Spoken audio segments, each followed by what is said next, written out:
Novel کا نام ہے شب احتساب اور اس کے رائٹر کا نام ہے علیم الحق حقی۔ بنگلے کے لان پر رنگ و نور کا سیلاب آیا ہوا تھا۔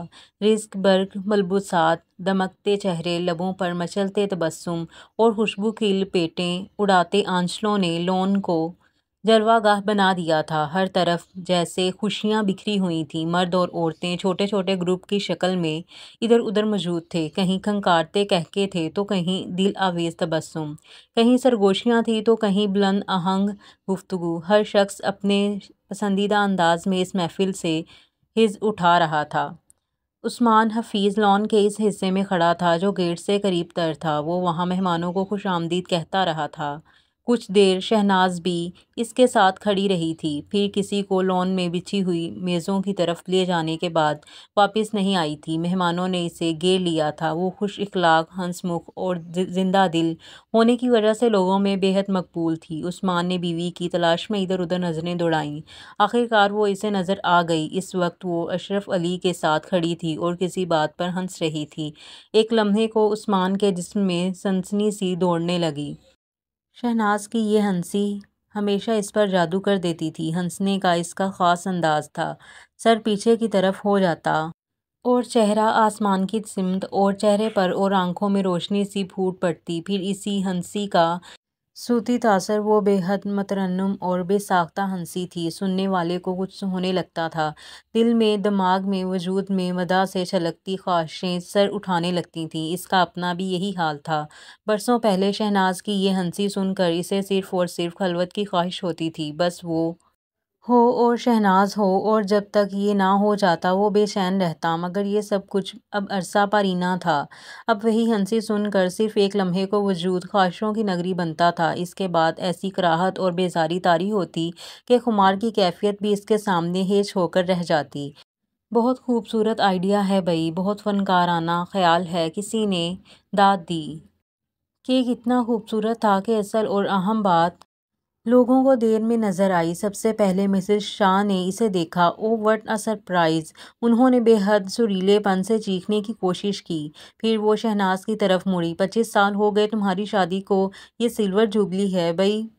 بڑی چھپی رستم نکلی تم، یہ تو بتایا ہی نہیں تھا تم نے۔ اسٹیج پر کھڑی ہوئی مسز شمیم نے برابر کھڑی ہوئی بیگم رضوی سے سرگوشی میں کہا، میرا خیال ہے کہ اب بھی یہی ہوا۔ ایک لمحے کے بعد اسے اپنا آپ برا لگنے لگا۔ یہ عجیب بات تھی، شہناز اسے بری نہیں لگتی تھی، لیکن خود سے نفرت ہونے لگتی تھی۔ ایسے میں وہ شہناز کو بہت غور سے دیکھتا۔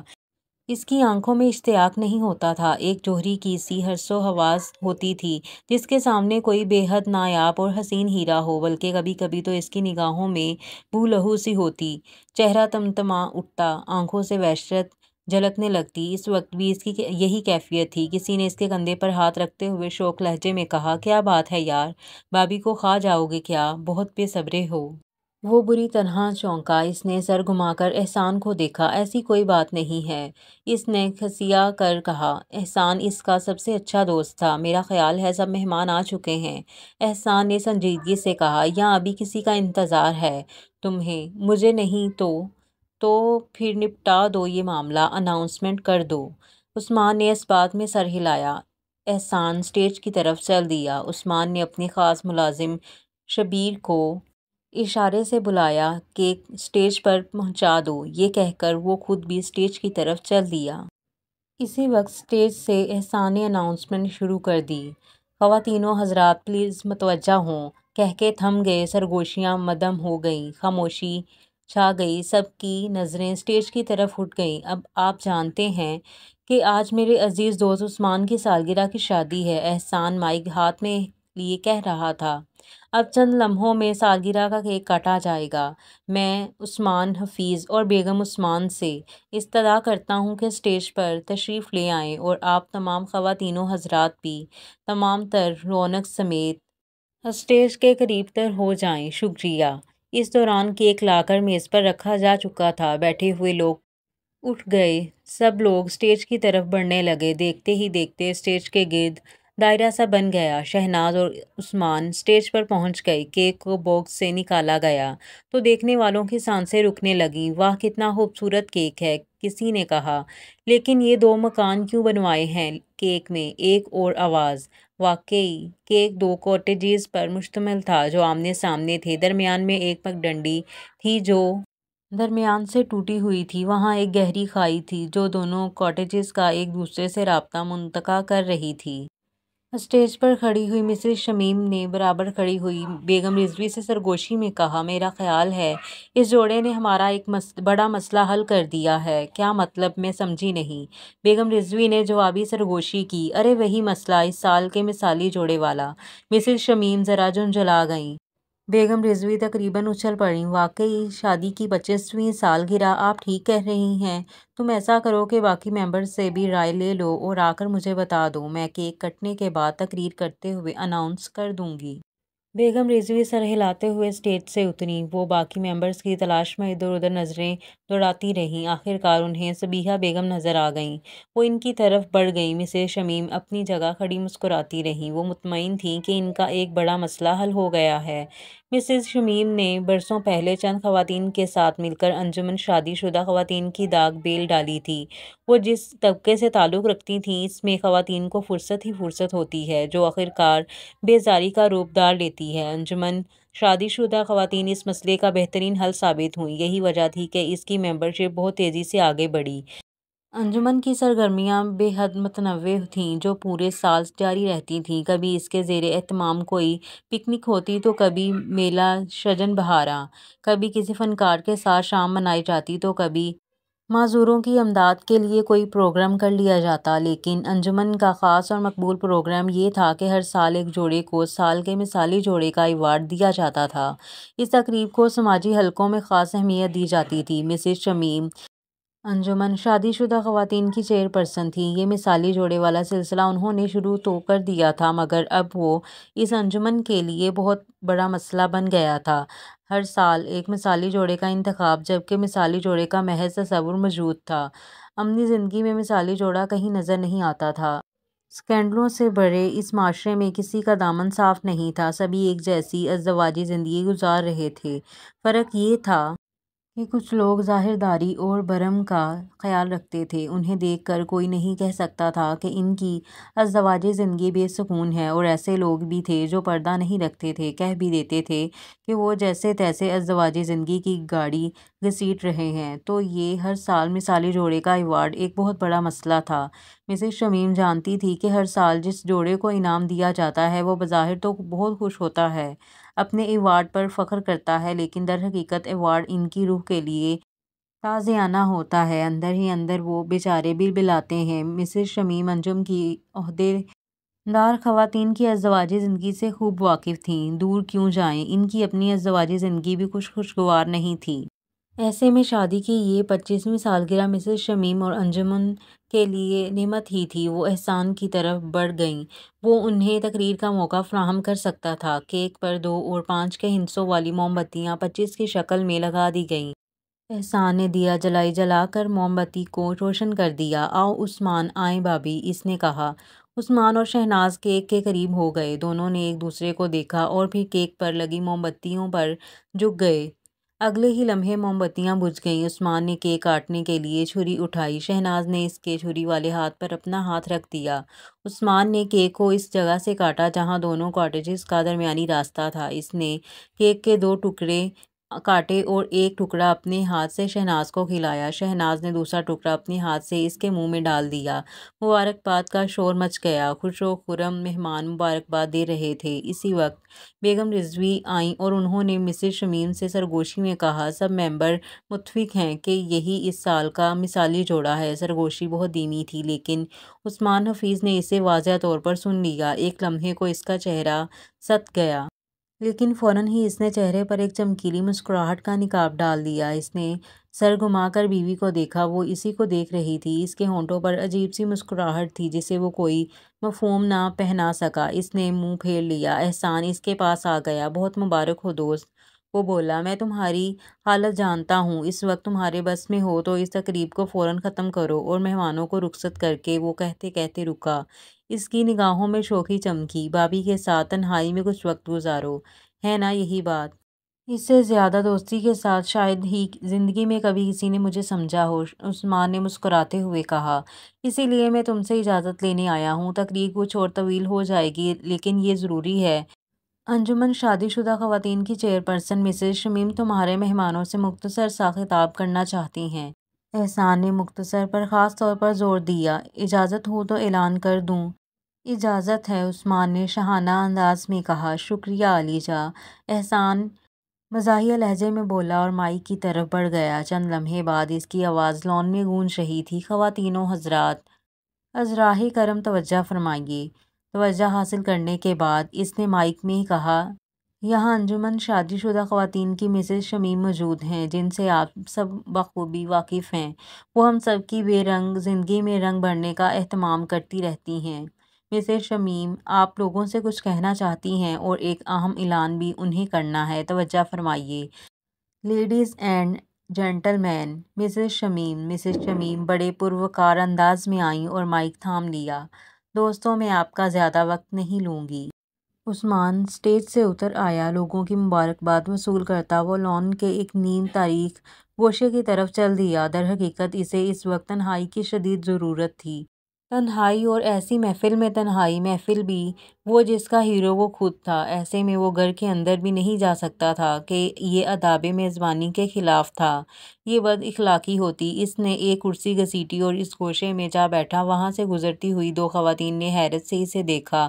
عثمان صاحب خیریت ہے؟ ان میں سے ایک نے پوچھا۔ یہاں اس طرح کیوں آ بیٹھے ہیں آپ؟ کچھ نہیں بیگم خورشید، کچھ طبیعت بھی ٹھیک نہیں ہے، پھر تھکن بھی ہو گئی ہے، اس نے جواب دیا۔ وہ دونوں آگے بڑھ گئیں۔ چند قدم آگے جا کر ایک نے دوسری سے کہا، شراب کی طلب ہو رہی ہوگی بیچارے کو، پہلو گرم کرنے کی بھی فکر ہوگی، اب آج تو یہ ممکن نہیں ہے نا؟ دوسری بولی۔ یہ جملے کرسی پر بیٹھے ہوئے عثمان نے بھی سن لیے۔ وہ دل ہی دل میں اپنی سماعت کو برا بھلا کہنے لگا، جو وہ باتیں بھی سمیٹ لیتی تھی جو اس کے لیے نہیں ہوتی تھیں۔ اس کے نتیجے میں بلا وجہ کی اذیت اٹھانی پڑتی تھی۔ ابھی کچھ ہی دیر پہلے اس نے بیگم رضوی کی وہ سرگوشی سن لی تھی جو مسز شمیم کے لیے تھی۔ اس نے سر اٹھا کر اسٹیج کی طرف دیکھا۔ مسز شمیم بڑی جوش و خروش سے بول رہی تھیں لیکن اس تک بس ان کی آواز پہنچ رہی تھی، لفظ نہیں۔ کیا طرفہ تماشا ہے یہ میری سماعت، وہ بڑبڑایا۔ یہ تقریر سنائی نہیں دے رہی اور وہ سرگوشی اب تک کانوں میں گونج رہی ہے۔ یہ حقیقت تھی۔ بیگم رضوی کی وہ سرگوشی اس کے کانوں میں مسلسل گونج رہی تھی۔ سب ممبر متفق ہیں کہ یہی اس سال کا مثالی جوڑا ہے۔ اس کے چہرے پر اذیت کا سایہ سا لہرا گیا۔ کیسی ستم ظریفی ہے کہ یہ کام بھی آج ہی کے دن ہونا تھا۔ آج کے دن، یہ دن تو کسی اور ہی کام کے لیے مخصوص ہے۔ یہ تو نجات کا دن ہے، اذیت سے، منافقت سے، گھٹن سے نجات کا دن۔ ایسے میں یہ ایوارڈ کی بیڑی کیوں چلی آ رہی ہے میری طرف؟ میں اور شہناز، شہناز اور میں، مثالی جوڑا؟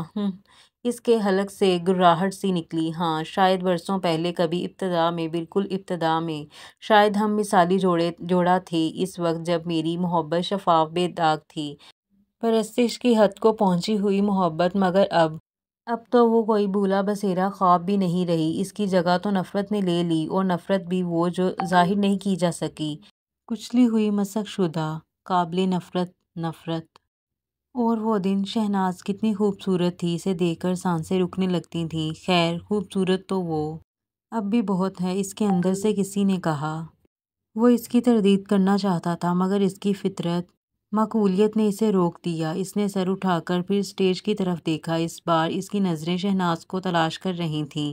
لون کے جگمگاتے کلب میں وہ مسز شاہ کے ساتھ کھڑی باتیں کرتی نظر آئیں۔ اس نے اسے ناقدرانہ نظروں سے دیکھا۔ شہناز پہلے کی طرح نہیں، پہلے سے بھی زیادہ خوبصورت ہے اب، اس کی معقولیت نے اعتراف کیا۔ وہ اسے ناقدرانہ نظروں سے دیکھتا 25 سال پہلے کی شہناز سے اس کا موازنہ کرتا رہا۔ کون کہہ سکتا ہے کہ اس عورت کی عمر 50 سال ہے؟ وہ 30-35 سے زیادہ ہرگز نہیں لگتی تھی۔ کیا انسانوں کی طرح وقت کو بھی دھوکہ دیا جا سکتا ہے؟ 25 سال پہلے کی شہناز بلا شبہ حسین تھی، وہ معصوم اور کم عمر بھی تھی۔ کم عمری کی اپنی ایک کشش ہوتی ہے، پھر اس میں محبت بھی شامل ہو جائے تو سونے پر سہاگا والی بات ہوتی ہے۔ محبت تو نظروں میں حسین رنگ بھر دیتی ہے۔ عثمان جانتا تھا کہ اس وقت وہ شہناز سے محبت کرتا تھا جبکہ اب اسے شہناز سے نفرت تھی، لیکن وہ یہ بات پورے وثوق سے کہہ سکتا تھا کہ شہناز اب زیادہ حسین ہو گئی ہے۔ پہلے وہ کلی تھی تو اب حسن کے گلستان کا بے مثال پھول بن گئی تھی۔ پہلے وہ ہلال تھی تو اب ماہ تمام، اب تو اس کی شادابی اکسانے والی تھی۔ لیکن عثمان دل کا کیا کرتا، جس میں 27 سال پہلے شہناز چپکے سے اتر گئی تھی۔ اب تو وہ بس یہی سوچ سکتا تھا کہ کاش ایسا نہ ہوا ہوتا۔ اسی دن تو اس کی زندگی کے جام میں زہر کا پہلا قطرہ گرا تھا۔ اب تو جام لبریز ہو چکا تھا۔ وہ یادوں کی دوڑ تھام کر پیچھے، بہت پیچھے چلا گیا۔ شہناز سے تو اس کا رشتہ ہی دکھ کا تھا۔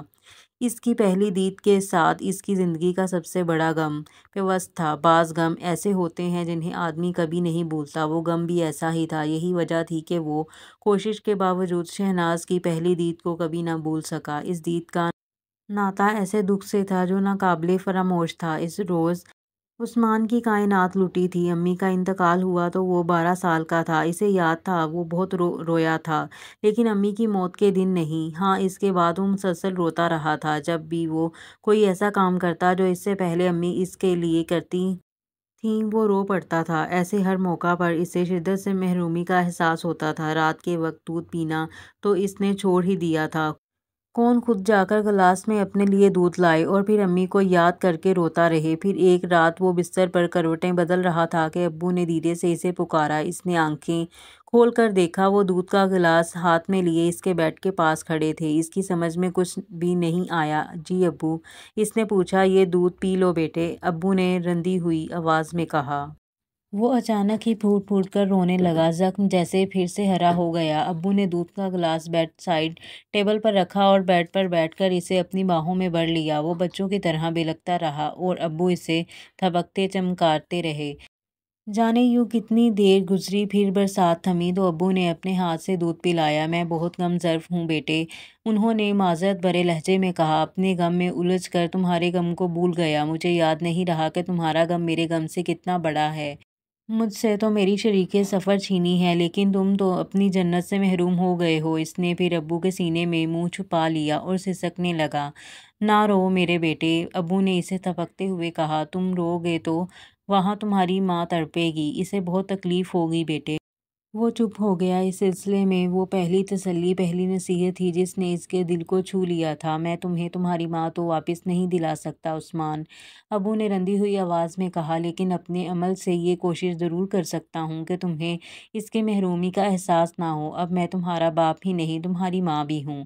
اور واقعی ابو نے ماں بن کر دکھایا۔ وہ ہر رات اس کے لیے دودھ کا گلاس لے کر آتے، بیڈ پر اس کے ساتھ لیٹ کر اس سے دنیا جہاں کی باتیں کرتے، اور جب تک وہ سو نہ جاتا وہ کمرے سے نہ جاتے۔ کبھی تو ایسے لگتا کہ ابو نہ تو سوتے ہیں اور نہ ہی اس کے کمرے سے جاتے ہیں۔ اکثر ایسا ہوا کہ اس کی آنکھ کھلی اور اس نے ابو کو خود پر جھکے یا اپنے چہرے کو ٹکٹکی باندھ کر دیکھتے پایا۔ شاید وہ بار بار اس کے کمرے میں آتے تھے، شاید وہ سکون سے سو نہیں پاتے تھے۔ عثمان جانتا تھا کہ اس کا باپ دنیا کا سب سے اچھا باپ ہے۔ یہ بات صرف وہ نہیں سمجھتا تھا، تمام لوگ یہی کہتے تھے کہ رئیس صاحب نے بیٹے کے لیے زندگی ترجیح ہے۔ بیوی مری تو ان کی عمر ایسی تھی کہ انہیں شادی کر لینا چاہیے تھی۔ پھر وہ صاحب حیثیت تھے، انہیں تو کنواری لڑکی کا رشتہ بھی مل سکتا تھا، لیکن وہ اپنے بیٹے کو سوتیلی ماں کی مصیبت سے بچانا چاہتے تھے، سو انہوں نے خود کو مار لیا۔ رئیس صاحب کی صحت بیوی کی موت کے بعد تیزی سے گرتی چلی گئی تھی۔ اس کا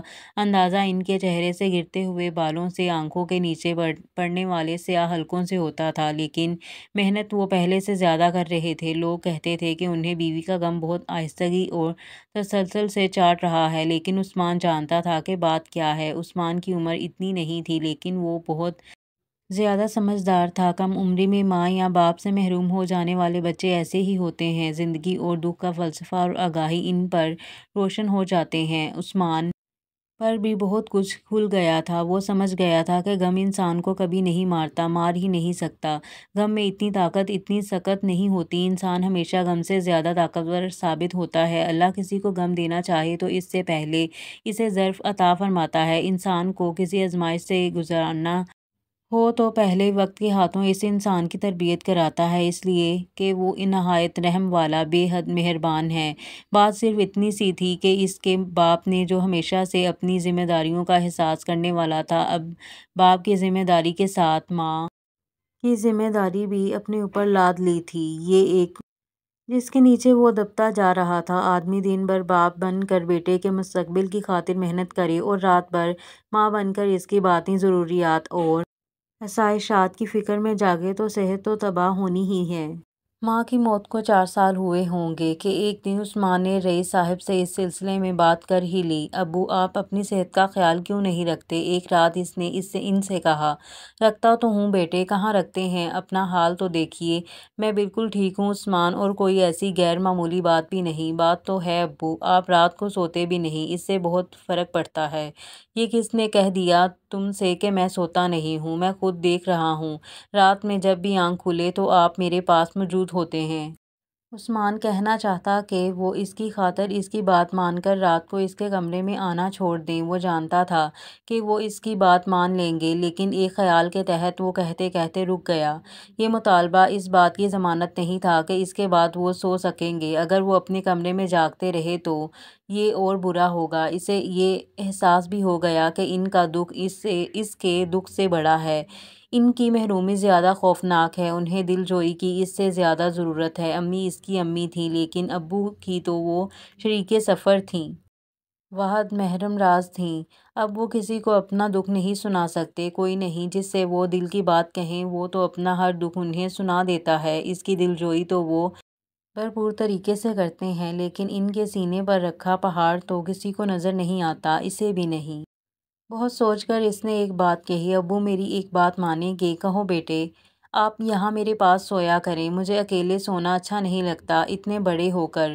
ابو آپ کے لیے تو میں بچہ ہی ہوں، اس نے بچوں کی طرح ضد کی۔ چلو یہی صحیح، لیکن بہت عجیب لگے گا۔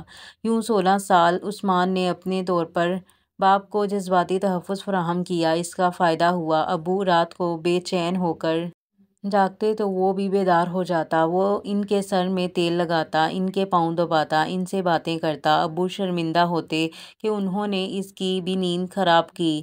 یوں ان کے اندر بے خوابی کے خلاف مزاحمت پیدا ہوئی اور وہ سکون سے سونے لگے۔ پھر یہ ہوا کہ وہ ابو سے لپٹ کر سونے لگا، اس لیے نہیں کہ وہ ماں کی محرومی کی وجہ سے چھوٹا سا بچہ بن گیا تھا، بلکہ اس لیے کہ ابو اسے چھوٹا سا بچہ لگتے تھے۔ اس کے خیال میں انہیں اس کی ضرورت تھی، کیوں ان سے لپٹ کر سوئے۔ وہ تعلیم حاصل کرتا رہا اور ابو کا کاروبار پھیلتا رہا۔ تعلیم مکمل کرنے کے بعد وہ ابو کے ساتھ بڑی خوبی اور کامیابی سے کاروباری معاملات سنبھالنے لگا۔ اسے اپنے باپ پر فخر تھا، دنیا میں کسی کا ایسا باپ نہیں تھا۔ وہ بہو لانا چاہتا تھا، مجھے خدمت کی ضرورت ہے اور کھیلنے کے لیے ایک پوتا بھی چاہیے۔ ابھی نہیں ابو، وہ کہتا۔ وہ چاہتا تھا کہ کاروباری امور کو پوری طرح سمجھ کر ان پر حاوی ہو جائے، پھر اس چکر میں پڑے۔ وہ اس بری طرح کام میں الجھا ہوا تھا کہ اس کے پاس فرصت ہی نہیں تھی، لیکن ابو کا اصرار جاری رہا۔ آخر تم بچ کیوں رہے ہو شادی سے؟ ایک دن انہوں نے جھنجھلا کر پوچھا۔ ایسی بات نہیں ابو، اس نے کہا اور اپنے موقف کی وضاحت کی، لیکن یہ ہوگا کب تک؟ کسی وقت کا تعین تو کرو۔ عثمان تھوڑی دیر سوچتا رہا، پھر بولا، انشاءاللہ 30 سال کی عمر میں۔ ابو کی نگاہوں سے اداسی جھلکنے لگی۔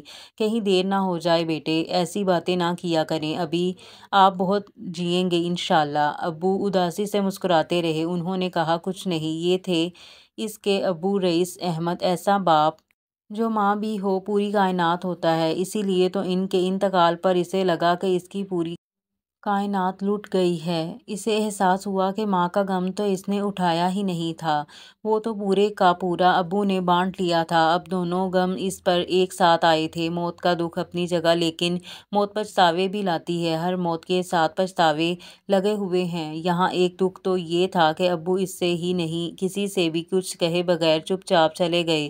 دفتر میں بیٹھے بیٹھے انہوں نے اپنی سیکرٹری کو بلانے کے لیے بزر دیا۔ وہ ان کے کمرے میں داخل ہوئی تو وہ دل پر ہاتھ رکھے جھکے ہوئے بیٹھے تھے۔ سیکرٹری کے دیکھتے ہی دیکھتے وہ ڈہ گئے۔ گھبرائی ہوئی سیکرٹری نے ڈاکٹر کو بلوایا، لیکن پنچھی پنجرہ چھوڑ کر اڑ چکا تھا۔ عثمان حفیظ کے لیے وہ زندگی کا تاریک ترین دن تھا۔ اس روز وہ سب کچھ دیکھ رہا تھا، مگر اسے کچھ دکھائی نہیں دے رہا تھا۔ وہ سب کچھ سن رہا تھا، لیکن سنائی کچھ نہیں دے رہا تھا۔ وہ سب کچھ سمجھ رہا تھا، لیکن کچھ بھی نہیں سمجھ رہا تھا۔ عجیب کیفیت تھی اس کی، وہ جیسے کسی خلا میں موکل تھا۔ ایک پچھتاوا تھا کہ اپنا زہریلا ڈنگ اس کے وجود میں چبوئے جا رہا تھا۔ ابو کو بہو لانے کا اپنے پوتے کو کھلانے کا کتنا ارمان تھا۔ وہ ان کی یہ آرزو بآسانی پوری کر سکتا تھا، لیکن اس نے مجرمانہ غفلت برتی تھی اور ابو اپنا ارمان دل میں لیے اس دنیا سے رخصت ہو گئے تھے۔ اف، کیسا دکھ تھا یہ، کیسا پچھتاوا تھا۔ ان لمحوں میں اس نے سوچا کہ اب کبھی شادی نہیں کرے گا۔ اب شادی کیوں اور کس لیے؟ اپنے لیے ہرگز نہیں۔ یہی تو وہ سزا ہے جو اسے ملنی چاہیے۔ وہ اب زندگی بھر تنہا رہے گا۔ گھر میں لوگوں کا ہجوم تھا، لیکن اسے کچھ نظر نہیں آ رہا تھا۔ ابو اور امی دونوں ہی کے قریبی رشتے دار اس دنیا میں نہیں تھے۔ دور پڑے کے رشتے دار تھے جن سے ابو اور امی بھی کم ہی ملتے تھے۔ وہ سب کے سب وہ لوگ تھے جن سے انہیں تکلیفیں پہنچی تھیں، لیکن اس وقت وہ سب جمع تھے اور اس کی دلجوئی میں ایک دوسرے کو پیچھے چھوڑنے کی ہر ممکن کوشش کر رہے تھے۔ مگر عثمان تو اس وقت اپنے حواسوں میں ہی نہیں تھا۔ تدفین کا مرحلہ قیامت کا تھا، لیکن وہ قیامت ہی اسے ہوش میں لے آئی۔ ابو کو لحد میں اتارا جا رہا تھا، وہ رخصت ہو رہے تھے۔ تمام تر ضبط کے باوجود اس کی آنکھیں آنسوؤں سے بھر گئیں۔ اب اس چہرے کو وہ کبھی نہیں دیکھ سکے گا، اب اس جسم سے وہ کبھی نہیں لپٹ سکے گا، اب یہ ہاتھ کبھی اسے پیار سے نہیں چھوئیں گے، کبھی اس کا سر نہیں سہلائیں گے۔ اس لمحے گپ اندھیرے میں کرن سی چمکی، اس کے وجود میں طمانینت ابھری اور ہونٹوں پر طمانینت بھری مسکراہٹ۔ دیکھنے والے دل دہل گئے کہ شاید وہ پاگل پن کی حدود میں داخل ہو رہا ہے، لیکن اس کی طمانینت سچی تھی۔ اس نے سوچا، جسد خاکی تو مٹی کے سپرد کر دیا گیا، لیکن ابو میرے دل میں، میری یادوں میں زندہ ہیں اور رہیں گے۔ تدفین کے بعد وہ گھر واپس آیا تو سنبھل چکا تھا۔ نام نہاد رشتے داروں کے سوا سب لوگ رخصت ہوتے گئے۔ سب سے آخر میں نجم صاحب رخصت ہوئے۔ وہ اس کے ابو کے سب سے اچھے دوست تھے۔ انہوں نے رخصت ہوتے وقت بڑی شفقت سے اسے لپٹایا اور بولے، بیٹے، کسی بھی وقت کسی بھی سلسلے میں میری ضرورت پڑے تو بلا جھجک مجھے رنگ کر دینا۔ رئیس کا بیٹا میرے لیے میری اولاد سے کم نہیں۔ شکریہ انکل، نجم صاحب نے سرگوشی میں کہا۔ یہ تمہارے رشتے دار وہ ہیں جن سے ماں باپ کبھی خوش نہیں رہے، تم انہیں ہینڈل کر سکو گے؟ جی انکل، آپ فکر نہ کریں۔ ہوا بھی یہی۔ عثمان نے اپنے رشتے داروں کو بڑی کامیابی سے ہینڈل کیا۔ تیسرے روز فاتحہ کے بعد اس نے انہیں رخصت کر دیا۔ کسی حد تک بدمزگی بھی ہوئی، لیکن ان میں کچھ ایسے تھے جو اپنا گھر بار چھوڑ کر زندگی بھر اس کا غم بانٹنے کا ارادہ رکھتے تھے، کچھ اس کا گھر بسانا چاہتے تھے، اور ان کے خیال میں اس کے لیے مناسب ترین شریک حیات ان کی دختر نیک اختر تھی۔ وجہ کچھ بھی ہو، ان میں سے کوئی بھی اسے اکیلا چھوڑنا نہیں چاہتا تھا، لیکن اس نے ان پر واضح کر دیا کہ اسے تنہائی کی ضرورت ہے۔ گاڑی بہرحال چلنے لگی۔ اس نے خود کو کاروباری معاملات میں الجھا لیا کہ غم سے فرار کی یہی سب سے اچھی صورت تھی۔ دن بھر وہ خود کو خوب تھکاتا، رات کو نیند نہ ہونے کے باوجود وہ تھکن ہی اسے تھپک تھپک کر سلا دیتی، پھر بھی بہت دیر تک اسے کروٹیں بدلنا پڑتیں۔ وہ ابو کے انتقال کے بعد 7ویں رات تھی۔ کروٹیں بدلتے بدلتے اس کے ساتھ عجیب واقعہ ہوا۔ اس کی آنکھوں کے سامنے ایک حسین لڑکی کا دل نشین چہرہ ایسے ابھرا جیسے دھوئیں نے کوئی شکل اختیار کر لی ہو، مگر وہ چہرہ نظروں کے سامنے سے ہٹنے والا نہیں تھا۔ ساتھ ہی اسے یہ احساس بھی ہوا کہ اس کے اندر کی کیفیت بدل گئی ہے۔ دل کی دھڑکنوں میں خوشگواریت سی تھی، اس کے اندر ایک عجیب سی سرشاری اور انصبات کی لہریں اٹھ رہی تھیں۔ وہ کھلی آنکھوں سے اس چہرے کو تکتا رہا۔ وہ مبہوت ہو گیا تھا۔ اس کا ذہن یاد کرنے کی کوشش کر رہا تھا کہ اس نے اس لڑکی کو کب اور کہاں دیکھا ہے۔ یادداشت اس کی تردید کر رہی تھی کہ اس نے اسے دیکھا۔ وہ خود بھی جانتا تھا کہ اس نے کبھی کسی لڑکی کو اتنے غور سے نہیں دیکھا، پہلے کبھی اس کے تصور میں کوئی چہرہ نہیں آیا۔ بلا شبہ اس نے زندگی میں سینکڑوں لڑکیوں کو دیکھا تھا، لیکن اسے ان میں سے کسی کی صورت یاد نہیں تھی۔ مگر یہ چہرہ بھی فرضی تو نہیں؟ ذہن نے دلیل دی۔ پھر اس کے تصور میں اس چہرے کا گرد و پیش دھیرے دھیرے واضح ہونے لگے۔ لڑکی کے چہرے پر سنجیدگی تھی، ارد گرد کئی عورتوں کے سوگوار چہرے تھے۔ اس سے یہ بات واضح ہو گئی کہ وہ ابو کے انتقال کے موقع پر اسے نظر آئی ہوگی۔ وہ اٹھ کر بیٹھ گیا۔ بات اس کی سمجھ میں آ رہی تھی۔ وہ لڑکی تعزیت کے لیے آنے والی کسی فیملی سے تعلق رکھتی تھی۔ اس نے اسے اس وقت دیکھا جب وہ صدمے اور دکھ سے نڈال تھا۔ وہ اس کے شعور تک نہ پہنچ سکی، لیکن لاشعور نے اس کے عکس کو محفوظ کر دیا اور اب چپکے سے ریلیز کر دیا۔ بے بسی یہ تھی کہ وہ یہ یاد نہیں کر سکتا تھا، نہیں جانتا تھا کہ وہ کون ہے۔ اسے خود پر غصہ بھی آ رہا تھا کہ کس حال میں وہ کیسا بکھیڑا لے بیٹھا۔ زندگی کے سب سے بڑے غم کے دوران اس نے خوشی تلاش کی، اور جس طرح وہ چہرہ اس پر حاوی آ رہا تھا، اس سے اندازہ ہوتا تھا کہ وہ زندگی کی سب سے بڑی خوشی ہے۔ اس وقت اسے یہ معلوم نہیں تھا کہ قبروں پر گلاب کے پھول نہیں کھلتے۔ اس رات وہ سو نہیں سکا۔ وجہ دکھ نہیں تھا، محبت کی کثرت تھی۔ اس محبت سے بھاگنے والے کو پہلی نظر کی محبت ہو گئی تھی۔ اسے خوف تھا کہ اس لڑکی کا تعلق اس کے کسی مطلبی رشتہ دار سے ہی نکلے گا۔ ابو کی موت کے 3 دن تک وہی لوگ چھائے ہوئے تھے۔ بہرکیف اسے تو اس لڑکی کو تلاش کرنا تھا۔ وہ ایک ایک رشتہ دار کے ہاں ان کا شکریہ ادا کرنے گیا تھا۔ وہ سب اس کے سامنے بچ بچ گئے، لیکن گوہر مقصود اسے نہ مل سکا۔ متلاشی نگاہوں کو مایوسی کے علاوہ کچھ میسر نہ ہوا۔ وہ مایوس ہونے لگا۔ کیا وہ چہرہ محض اس کا تصور ہے، تخیلاتی ہے؟ ایسا ہے تب بھی اسے ڈھونڈ نکالنا ضروری ہے۔ ایک دن نجم صاحب دفتر آئے اور اس سے ملے۔ اس عرصے میں انہوں نے اس کی بہت مدد کی تھی۔ کاروباری معاملات میں انہوں نے اسے بہت قیمتی مشورے دیے تھے، بہت کام کی نصیحتیں کی تھیں۔ وہ محسوس کرتا تھا کہ اس کے اندر جو کمی رہ گئی تھی انہوں نے پوری کر دی ہے۔ اب وہ اپنا کاروبار خود سنبھال سکتا تھا، ساتھ ہی وہ ان کے خلوص اور محبت کا قائل ہو گیا تھا۔ اس روز نجم الحسن نے اس سے کہا، عثمان میاں تم ہمارے ہاں کبھی نہیں آئے۔ تمہاری چچی ہمیشہ تمہارے بارے میں پوچھتی ہیں، مجھ سے لڑتی ہیں کہ اسے ساتھ کیوں نہیں لاتے۔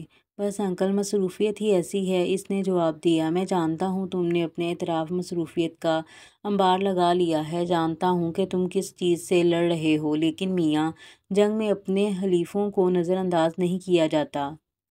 ایسی کوئی بات نہیں انکل، بس آج تم میرے ساتھ گھر چلو گے۔ نجم الحسن نے حتمی لہجے میں کہا، میں 6 بجے تمہیں لینے آؤں گا۔ اس وقت تک کام نپٹا لینا۔ عثمان کا دل نہیں چاہ رہا تھا، لیکن ایسے خلوص اور محبت سے منہ بھی نہیں موڑا جا سکتا۔ وہ جانتا تھا کہ نجم صاحب کو اس سے کوئی غرض نہیں، کاروباری طور پر وہ اس سے کہیں زیادہ مستحکم تھے۔ اس نے حامی بھر لی۔ 6 بجے نجم صاحب اسے لینے آئے۔ ڈیفنس سوسائٹی میں نجم صاحب کا خاصا خوبصورت بنگلہ تھا۔ ان کی بیگم عثمان سے بڑے اتفاق اور محبت سے ملی، اس کے سر پر ہاتھ پھیرا، بیٹے آتے رہا کرو یہاں، اسے اپنا ہی گھر سمجھو۔ ہاں، یہ بات میں رسماً نہیں کہہ رہی ہوں۔ شکریہ آنٹی۔ انہوں نے اسے اپنے دونوں بیٹوں سے ملوایا۔ سعود اور محمود کی عمریں 18 اور 20 کے لگ بھگ ہوں گی۔ دونوں بہت خوش اخلاق اور ملنسار لگے۔ ان کے انداز میں عثمان کے لیے محبت اور احترام تھا۔ دونوں ہی ابھی تعلیم حاصل کر رہے تھے۔ ان کے درمیان کچھ دیر ادھر ادھر کی باتیں ہوئیں، اور پھر نجم صاحب نے کہا، بھائی لان میں چلو، چائے وہیں پر پئیں گے۔ وہ لان پر آ گئے۔ وہاں کرسیاں بچھی تھیں۔ عثمان کو لان بہت پسند آیا۔ اس کی ترتیب میں نفاست اور سلیقہ تھا۔ پودوں میں کوئی ایک پتا، کوئی ایک ٹہنی فاضل نہیں، گھاس ہموار تھی۔ اسے دیکھ کر احساس ہوتا تھا کہ ہر لمحے اس کی نگہداشت کی جاتی ہے۔ آپ کا مالی یقیناً بہت اچھا اور محنتی ہے، اور درختوں اور پودوں سے محبت بھی کرتا ہے۔ اس نے کہا، تمہاری سب باتیں درست ہیں، بس ایک بات غلط ہے، وہ مالی نہیں مالن ہے۔ نجم صاحب نے ہنستے ہوئے کہا، ابھی تمہیں اس سے ملوائیں گے۔ لو وہ آ گئیں۔ عثمان نے اشارے کی سمت دیکھا۔ جھٹ پٹے کا وقت تھا۔ وہ لڑکی چائے کی ٹرالی دھکیلتی اس طرف آ رہی تھی۔ اس کے سر پر آنچل تھا، چہرہ بھی اوٹ میں تھا۔ بہرحال لباس سے اور اپنے پر اعتماد انداز سے وہ مالن نہیں لگ رہی تھی۔ اور یہاں پر ہماری قسط نمبر 1 کا اختتام ہوتا ہے، اور ملیں گے اگلے ایپیسوڈ میں۔ تب تک کے لیے دیجیے گا مجھے اجازت۔ اللہ حافظ۔